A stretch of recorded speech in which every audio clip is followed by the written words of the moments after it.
দামি কিছু আছে ভেবে লোকটি লোভে পড়ে এখানে হাত বাড়িয়ে দেয়, কিন্তু মুহূর্তের মাঝেই তার হাত পচে যেতে শুরু করে এবং আগুনে পুড়া শুরু করে।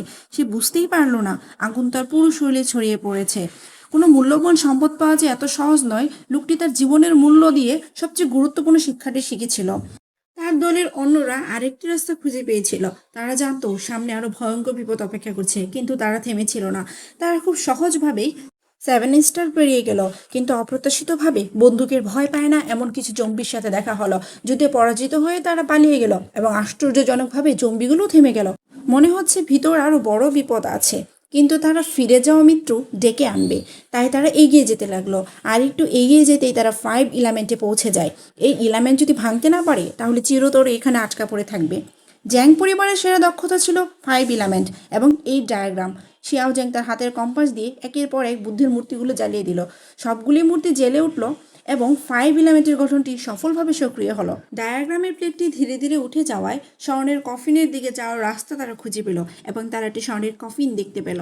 কফিনটি খুলতে কালো গ্যাস বেরিয়ে এলো, কিন্তু সেই গ্যাস তাদের উপর কোনো প্রভাব পেল না। তারা প্রথমে কিছুটা ভয় পেয়ে গেলেও এরপরে তারা এর ভিতর অনুসন্ধান করতে লাগলো।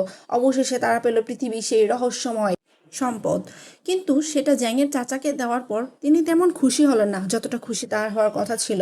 বরং এই অমূল্য সম্পদটি পাওয়ার পর তার সত্যিকারের রূপ দেখালো।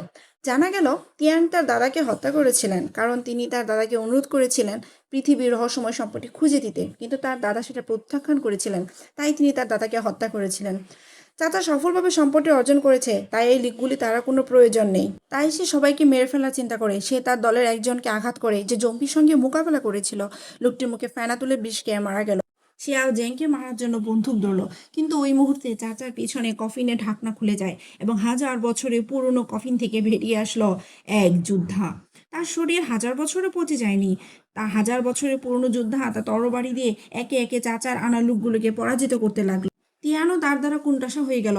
ওই সংকটময় মুহূর্তে তিয়ান একটা বড় পাথরের সাহায্যে যোদ্ধাকে পরাজিত করে। চাচার থেকে রহস্যময় সম্পদটি পড়ে যায়, সেটি নিয়ে তিয়ান ও জ্যাংয়ের ভিতরে মারামারি শুরু হয়। একটি সময় দুজনে পানিতে পড়ে যায়। জ্যাং তিয়াংয়ের থেকে ছুরি নিয়ে পাল্টা আক্রমণ করে। শেষ পর্যন্ত শিয়াও জ্যাং পানি থেকে উঠে এলো রহস্যময় সেই সম্পদটি নিয়ে। কিন্তু এই রহস্যময় বাঁশের স্ক্রোল যখন খোলা হয়, সে কিছুই পেল না। যেখানে পাওয়ার কথা ছিল এমন কিছু যা বর্তমান এবং অতীতকে বুঝতে সাহায্য করবে, কিন্তু এমন কোনো কিছুই তো নেই। শিয়াও জ্যাং বুঝতে পেরেছিল এটা শুধুমাত্র একটা গুজব, কিন্তু সে তার দাদার হত্যার প্রতিশোধ নিতে পেরেছে। এই মূল্যবান সম্পত্তি তার কাছে এখন অর্থহীন। দুঃখের বিষয় এটাই যে যে বন্ধু তাকে সবচেয়ে বেশি ভালোবাসতো, এই মূল্যহীন জিনিসটার জন্য তা শেষ হয়ে যায়।